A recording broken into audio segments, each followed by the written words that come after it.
the international guidelines now state that in adults, most people recover from their concussion symptoms within 2 weeks.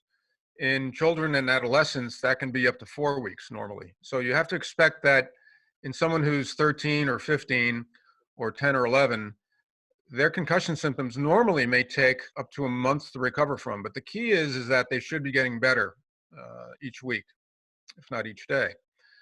In those patients whose symptoms last more than 2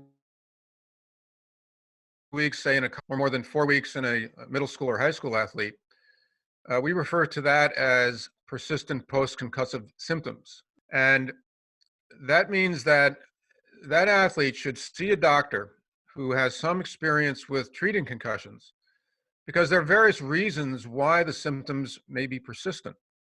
And it's up to the doctor to do a physical examination and take a careful history, and in some instances, do additional testing to find out why you're having those symptoms, why they're persisting, and most importantly, to prescribe some treatment to help you recover from them.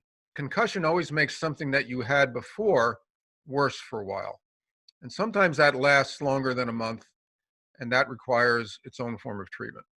So the best advice I have to someone who's got prolonged symptoms or delayed recovery is to try to find a physician who is accustomed to evaluating concussed patients and knows about the various maneuvers to help you sort out your symptom generator and so prescribe treatment for you.